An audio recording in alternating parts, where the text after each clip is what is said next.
नमस्कार, बहुत स्वागत है आपका। न्यूज 18 देख रहे हैं आप। मैं हूं आपके साथ अंशिका पाठक। शुरुआत करेंगे बुलेटिन की बड़ी खबर के साथ।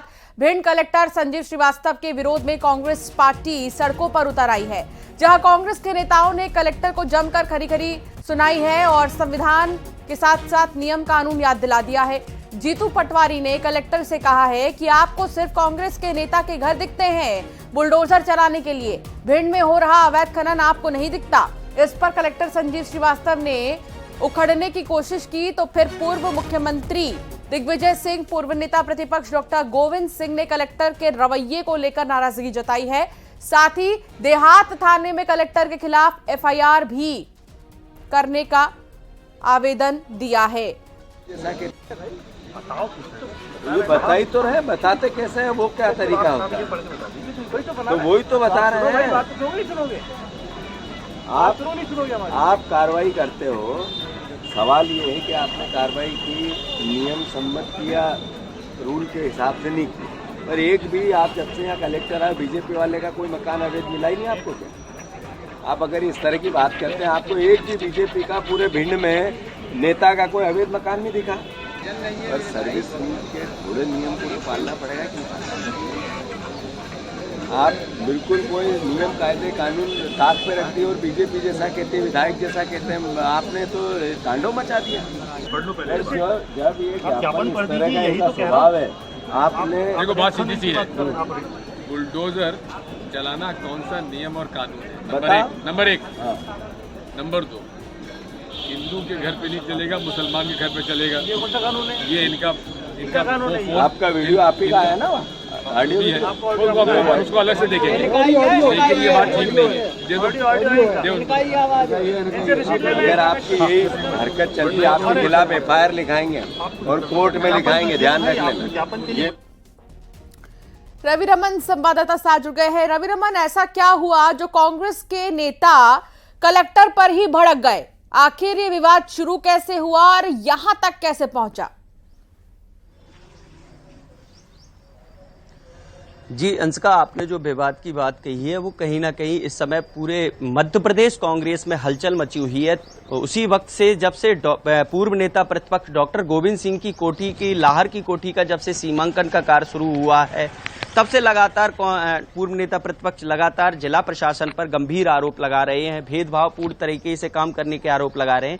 इसी को लेकर कल 9 अगस्त को पूरे मध्य प्रदेश कांग्रेस कमेटी के, चाहे वो पीसीसी चीफ जीतू पटवारी हो, पूर्व मुख्यमंत्री दिग्विजय सिंह हो, उपनेता प्रतिपक्ष हेमंत कटारे हो, पूर्व मंत्री राकेश चौधरी हो, फूल सिंह बर्रैया सहित कांग्रेस के सारे दिग्गज नेता एकजुट होकर एक मंच पर, जिन्होंने जिला प्रशासन से लेकर सरकार को आड़े हाथों लिया। वहीं लाहौर से कारों में सवार होकर जिला मुख्यालय पे आकर जब भिंड कलेक्टर संजीव श्रीवास्तव को ज्ञापन देने के लिए आए थे, उसी वक्त का ये पूरा नजारा है, जहां पर पीसीसी चीफ जो जीतू पटवारी हैं, उनके द्वारा अवैध निर्माण को ढहाने की जो बात आई थी सामने, उसको लेकर उन्होंने कहा है कि क्या भिंड जिले में नेता प्रतिपक्ष डॉक्टर गोविंद सिंह का ही मकान अवैध रूप से दिखाई दे रहा है जिला प्रशासन को? क्या भिंड में और कोई बीजेपी के मकान नहीं है? इसी बात को लेकर क्या अवैध उत्खनन नहीं दिख रहा है भिंड कलेक्टर को? इन बातों को लेकर जब कलेक्टर ने कहा कि आप अपना ज्ञापन दीजिए, जो आपका जो तय समय में ज्ञापन था उस पर आप बात करिए, लेकिन कहीं ना कहीं पूरी कांग्रेस एकजुट होकर भिंड कलेक्टर संजीव श्रीवास्तव को घेरते नजर आई है और लगातार गंभीर आरोप लगाए हैं और चेतावनी भी दी है कि आपने जो आपके जो वायरल जो ऑडियो है, कथित ऑडियो वायरल जो हुआ है, उसको लेकर अगर यदि भिंड में यदि देहात थाने में एफआईआर नहीं होती है तो पूर्व मुख्यमंत्री दिग्विजय सिंह ने ये भिंड में चेतावनी देके गए हैं और मीडिया के कैमरे पर भी बोल के गए हैं, खुली चेतावनी, कि हम भले ही न्यायालय कोर्ट की शरण में जाएंगे लेकिन तब तक नहीं मानेंगे जब तक कि। ठीक है, मिथुन अहिरवार जी हमारे साथ है कांग्रेस से और राजपाल जी भी हमारे साथ बीजेपी से जुड़ गए हैं। सबसे पहले तो मिथुन जी आपसे ही सवाल, क्यों आपको ऐसा लगता है कि किसी भी मकान पर एक्शन पार्टी देखकर की जा रही है कि कांग्रेस के हैं तो इसको ढहा दिया जाए या बीजेपी के हैं तो इसे छोड़ दिया जाए? क्यों ऐसा कांग्रेस को लगता है? ये तथ्य अपने आप में कहते हैं। तथ्य आप देख लीजिए, अभी कुछ दिन पहले ओरायन स्कूल में एबीवीपी के कार्यकर्ताओं ने घुसकर के स्कूल संचालक को मारा था।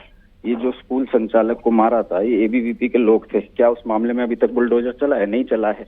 इसके साथ एक दलित व्यक्ति पर पेशाब करने का मामला नरसिंहपुर में आया। आरोपी भाजपा से जुड़े हुए थे। क्या उनके घर पे बुलडोजर चलाया है? नहीं चलाया। ऐसे कई आरोप रोजाना इसी राजधानी में होते हैं, पूरे मध्य प्रदेश में होते हैं। उन मामलों में तो बुलडोजर चलाया नहीं जाता। जाति धर्म देख के, पार्टी देख करके यदि आप बुलडोजर चलाएंगे तो आप बता दीजिए कि ऐसा क्यों किया जा रहा है। अभी बता दीजिए, एबीवीपी के जो कार्यकर्ताओं ने मारपीट की थी, क्या उनके घर पर बुलडोजर चला दिया गया है या ऐसी कोई योजना है? भाजपा स्पष्ट कर दे। राजपाल जी,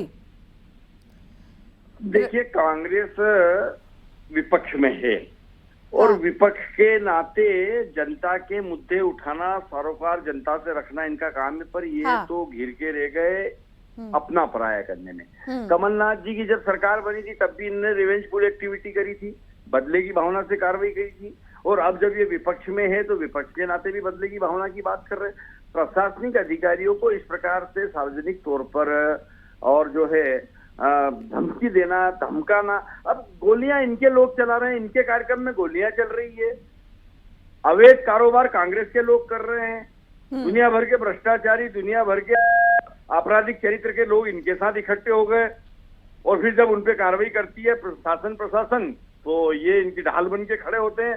तो मैं जीतू भाई से कहूंगा कि वो विपक्ष में, विपक्ष का धर्म है कि मध्य प्रदेश की जनता की ढाल बन के खड़े रहो, न कि उन कांग्रेसियों के जिनका चरित्र आपराधिक है, जो आपराधिक गतिविधियों में संलग्न है, जो कांग्रेस की रैली के अंदर गोली चलाते हैं, खुलेआम गोलियां चल रही है और ये बात करते हैं।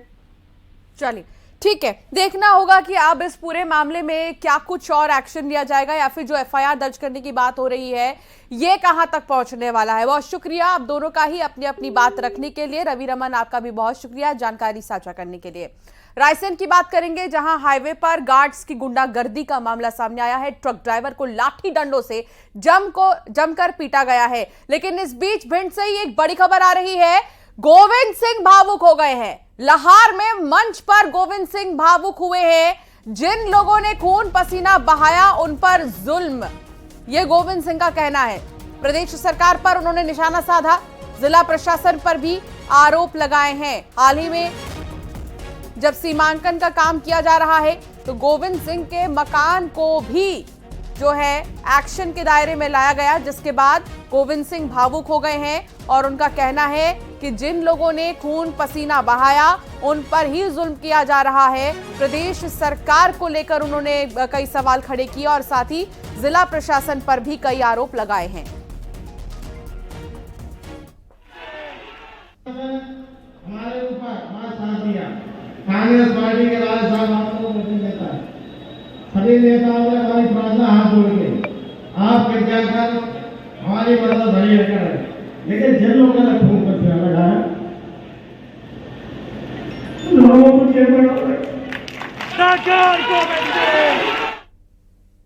रायसेन से खबर, जहां हाईवे पर गार्ड्स की गुंडागर्दी का मामला सामने आया है। ट्रक ड्राइवर को लाठी डंडों से जमकर पीटा गया। ड्राइवर के साथ मारपीट का वीडियो अब वायरल हो रहा है। ट्रक ड्राइवर ने अब तक पुलिस में शिकायत नहीं की है। ओबैदुल्लागंज थाना क्षेत्र का यह पूरा मामला बताया जा रहा है। आप तस्वीरों में देख सकते हैं, ये जो फुटेज है सीसीटीवी, उसके आधार पर देखा जा सकता है कि कैसे हाईवे पर गार्ड्स की गुंडागर्दी देखने को मिली है। संवाददाता दिनेश यादव जुड़ गए हैं। दिनेश, क्या है ये पूरा मामला?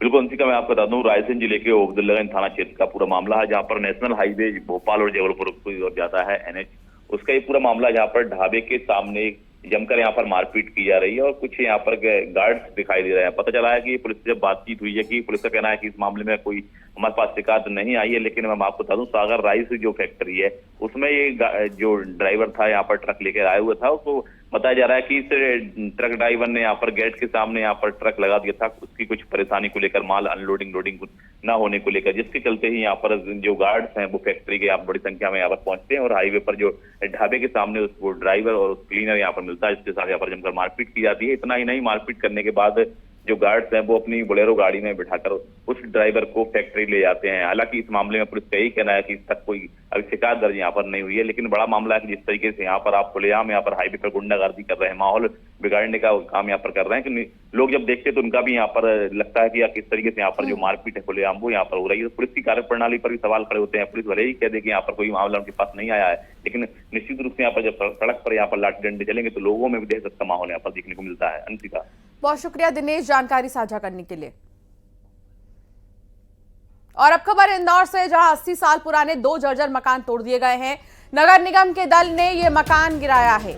इंदौर में कुल 96 जर्जर भवनों पर एक्शन होगा। अन्य जर्जर मकानों पर जल्द कार्रवाई होगी। बजाज खाना चौक इलाके में मकान गिराए गए हैं। नगर निगम के दल ने यह मकान गिराया है। इंदौर की तस्वीर आपको दिखा रहे हैं। 80 साल पुराना ये मकान बताया जा रहा है और 2 ऐसे जर्जर मकान हैं। कभी भी हादसा हो सकता है। और हाल ही में सागर में जब दीवार गिरी तब बड़ा हादसा हुआ। उसके बाद से ही लगातार प्रशासन की नज़र जर्जर मकानों पर है। इंदौर में 80 साल पुराना यह मकान बताया जा रहा है जो जर्जर हो चुका था, जिसको गिरा दिया गया है। कुल 96 जर्जर भवनों पर एक्शन होना है। अन्य जर्जर मकानों पर भी जल्द कार्रवाई की बात सामने आ रही है। ये इलाका बजाज खाना चौक का है। यहां पर मकान गिराए गए हैं।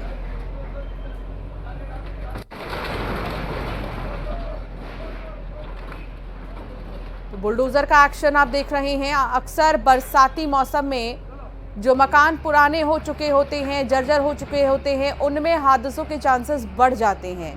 और इस लिहाज से प्रशासन की ये जिम्मेदारी हो जाती है कि इन मकानों को चिन्हित करें और इन पर एक्शन लिया जाए। नोटिस भी जारी की जाती है इन मकान के मालिकों को कि वो इसे रेनोवेट कराएं। जब लोग नहीं मानते तब एक्शन लिया जाता है। मिथिलेश संवाददाता साथ जुड़ गए हैं। मिथिलेश, 2 मकान ऐसे हैं जो 80 साल पुराने हैं, काफी पुराने मकान हैं और एक्शन लेने की जरूरत है भी, इसीलिए क्योंकि ऐसा मौसम आ चुका है जो कि हादसों को दावत दे रहा है। बिल्कुल सही कहा आपने अंशिका कि ऐसा मौसम आ चुका है कि जो हादसों को दावत दे रहा है। और सागर में वो घटना दिखी भी जिसमें मासूम बच्चों की जान चली गई। लेकिन देखिए, इंदौर में ऐसी कोई घटना की पुनरावृत्ति ना हो उसके लिए तैयारियां शुरू हो चुकी हैं। लगातार नगर निगम एक्शन मोड में है और अब रोजाना 2 से 3 जर्जर मकान को तोड़ा जा रहा है। कुछ दिन पहले कलेक्टर आशीष सिंह ने एक बड़ी जानकारी दी थी कि 96 जर्जर भवन को चिन्हित किया गया जो बहुत खतरनाक हालात में है, जर्जर हालात में। इन्हें बहुत जल्द तोड़ा जाएगा। हालांकि 31 मई यानी जब मई का महीना था, 31 तारीख को मानसून शुरू होने के पहले 115 भवन की 100 जर्जर 15 भवन की सूची जारी की गई थी, जिसमें कई ऐसे भवन हैं जिन्होंने अपने जर्जर जो हिस्से थे उसे ठीक करा लिया है, उसे रिपेयर करा लिया है, मेंटेनेंस करा लिया है। अब वो उनका कहना है कि हमारी जो जर्जर भवन थे उसे हमने ठीक कर लिया है। तो जांच करने के बाद में जो बिल्डिंग इंस्पेक्टर है, बिल्डिंग ऑफिसर है, वो ये निर्धारित करते हैं कि अब ये बिल्डिंग खतरनाक है या नहीं है। और बिल्कुल चिन्हित करने के बाद ही एक्शन लिया गया है। और ये तस्वीर भी हम दिखा रहे हैं दर्शकों को। मिथिलेश, बहुत शुक्रिया जानकारी साझा करने के लिए। और अब खबर खंडवा से है, जहां नर्मदा नदी से प्रभावित 8 गांव में अलर्ट जारी हुआ है। नर्मदा के उफान और बैक वाटर से बचने की अपील की जा रही है। इंदिरा सागर के 12 गेट से पानी छोड़ा जा रहा है। ओंकारेश्वर बांध के 19 गेट से भी पानी छोड़ने का काम जारी है। जलस्तर सामान्य होने तक सभी गेट खुले रहेंगे। दोनों बांधों से 10,000 क्यूसेक पानी छोड़ा गया है। 50 किलोमीटर के दायरे में आने वाले 8 गांव को अलर्ट कर दिया गया है। तो 8 गांव में अलर्ट जारी हुआ है। खंडवा की तस्वीर आप देखिए, जहां बांध के कई गेट खोले गए हैं। नर्मदा नदी में उफान है और 8 गांव से ज़्यादा ऐसे गांव हैं जो इस नदी से लगते हैं। उन गांव को अलर्ट जारी कर दिया गया है। हालांकि सब कुछ तहस-नहस हो रखा है। बांध और घाट पर आप देखिए ये मंजर। अमित संवाददाता साथ जुड़ गए हैं। अमित, 8 गांव को अलर्ट जारी किया गया है। ये गांव कौन से होंगे और कितना क्यूसेक पानी छोड़ा गया? क्या अभी भी लगातार वाटर फ्लो ज़्यादा है? जी बिल्कुल। सबसे पहले हम अपने दर्शकों को ये बता दें कि खंडवा जिले में 2 बांध हैं, इंदिरा सागर और ओमकारेश्वर बांध। दोनों के गेट खोले गए हैं। ताजा अपडेट ये है कि जो इंदिरा सागर बांध है उसके जो 12 गेट 3 मीटर तक खोले गए थे उन्हें 2 मीटर तक कर दिया गया है और ओमकारेश्वर बांध के 19 गेट से भी पानी छोड़ा जा रहा है। तो इसके डाउन स्ट्रीम और अप स्ट्रीम में जो भी गांव आते हैं उनको अलर्ट मोड पर रखा गया है और खासतौर से 8 गांव जो हैं उन्हें इसलिए अलर्ट किया गया है कि जो बांधों का जलस्तर बढ़ा है तो बैक वाटर में जो है पानी बढ़ता है और इन गांवों में समस्या बढ़ती है। अपडेट ये है कि जो इंदिरा सागर बांध के 12 गेट थे वो 3 मीटर से 2 मीटर कर दिए गए हैं और उनका जो पानी जो छोड़ा जा रहा था 10,000 से वो 7,000 के आसपास आ गया था। कुछ लोग हमारे साथ हैं, उनसे बात करते हैं और उनसे जानते हैं कि किस तरह से इस मौसम में जो बारिश हो रही है और जो बांधों में बांधों तक पानी छोड़ा जा रहा है, अलर्ट है, क्या कुछ कहेंगे? बांधों से जब भी पानी छोड़ा जाता है तो बहुत ज़्यादा सावधान लोगों को कर दिया जाता है, मगर कहीं कहीं कम्युनिकेशन गैप होने से नुकसान हो जाता है, तो बहुत ज़्यादा अलर्ट की ज़रूरत रहती है। और शायद इस मामले में पुलिस प्रशासन मिलकर जो भी बांध के अथॉरिटीज़ हैं ये प्रयास कर रहे हैं। अब बात यह है कि जो परियोजना के बांध हैं वहाँ तो इस तरीके के अलर्ट हो जाती है, सायरन भी लगे हैं। अब जो नर्मदा की ट्रिब्यूटरी नदी हैं जो हम देख सकते हैं, हम जिस नदी पर खड़े हैं, इसमें जब पानी बढ़ता है तो जो लोगों ने अनवांटेड एनक्रोचमेंट कर रखा है नदी के भराव वाले इलाके में, तो इसके कारण नदियों में पूर जैसी स्थिति हो जाती है। शहर के नालों में भी पूर जैसी स्थिति होती है।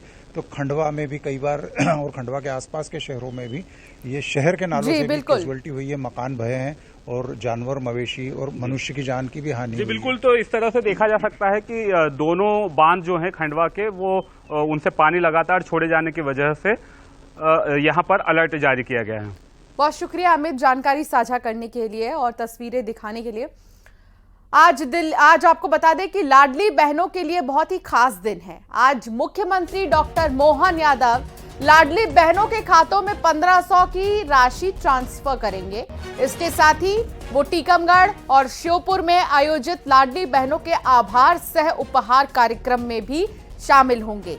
बहनें इस दौरान मुख्यमंत्री को राखी बांधेंगी, उनके भैया उनके सामने रहेंगे और राखी का जो त्योहार है वो काफी पावन त्योहार माना जाता है। रक्षाबंधन जो कि भाई बहन का एक पावन त्योहार, जहां भाई हमेशा बहन की रक्षा करने का वचन देता है और बहन रक्षा सूत्र बांधकर ये कामना करती है कि उसका भाई हमेशा सही सलामत रहे।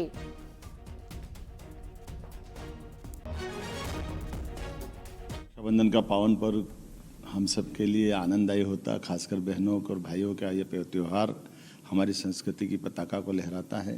मुझे आज प्रसन्नता है, एक साथ 25,000 से ज़्यादा स्थानों पर सिंगल क्लिक के माध्यम से बहनों के लिए 250 रुपये की राशि रक्षाबंधन के अनुपम त्यौहार के लिए भेज रहा हूँ। मैं स्वयं श्योपुर जिले से विजयपुर नामक स्थान पर मैं शामिल हुआ। मेरी अपनी ओर से बहनों को बहुत बहुत बधाई, उनका प्रेम स्नेह सदैव मिलता रहे। 1250 पूर्व के और 250 ये मिला के 1500 रुपया प्रत्येक बहन के खाते में आज मिलेगा। और आप सबके माध्यम से उम्मीद करता हूँ 19 तारीख को जब आप बहनें अपने भाई को तिलक लगाएगी तो समझूंगा मुझे तिलक लग जाएगा। मेरी अपनी ओर से पुनः बधाई। विदिशा में बीजा मंडल का मामला, जहां कांग्रेस के नेता रवि साहू ने निशाना साधा है बीजेपी पर। हिंदू मुसलमान जैसा कोई विवाद नहीं, एक एक पत्थर गवाही देता है कि यहाँ मंदिर है। केंद्र से लेकर प्रदेश में बीजेपी की सरकार है, विदिशा में भी भाजपा का शासन और प्रशासन है। तो जो विदिशा का बीजा मंडल है वो मंदिर है या मस्जिद है, अब इस पर विवाद छिड़ गया है।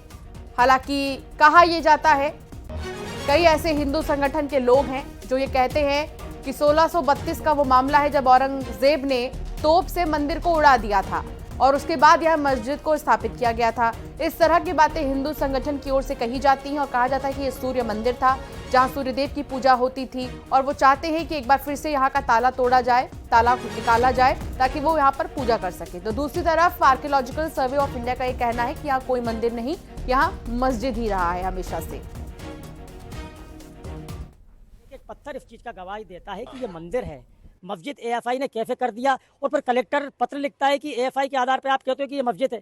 ये पूरा भारतीय जनता पार्टी के द्वारा रचा हुआ एक व्यू चक्र है। प्रधानमंत्री आपका, मुख्यमंत्री आपका, सांसद आपका, विधायक आप खुद, कलेक्टर आपका, प्रशासन आपका, फिर काय का किस चीज का विवाद? पूरी मीडिया यहाँ परेशान है, पूरा प्रशासन परेशान है, विदिशा के लोग हलाकान है कि पता नहीं क्या होने वाला है। किसी प्रकार का कोई विवाद नहीं है। इंदौर से बड़ी खबर आ रही है, जहां एनसीबी ने गांजे की एक बड़ी खेप पकड़ी है। 170 किलो गांजा बरामद हुआ है। एनसीबी इंदौर जोन की बड़ी कार्रवाई देखने को मिली है। महाराष्ट्र से अयोध्या ये खेप लेकर जा रहे थे। पकड़े गए गांजे की कीमत 51 लाख रुपए है। एक गांजा तस्कर भी मौके से गिरफ्तार हुआ है, जिससे कि पूछताछ के बाद ही पता चल पाएगा कि आखिर इसकी मंशा क्या थी, कौन कौन इसके पीछे है।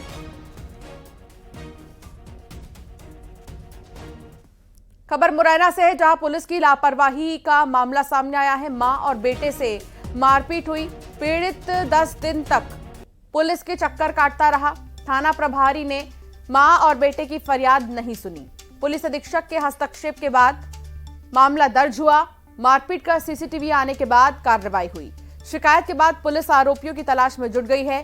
स्टेशन रोड क्षेत्र के बंडोखर अंबाह रोड का यह मामला बताया जा रहा है।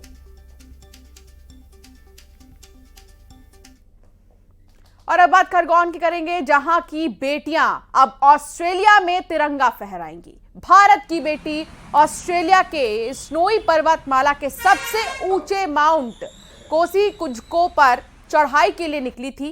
वो 15 अगस्त को 10,000 फीट की ऊंचाई पर तिरंगा फहराएगी।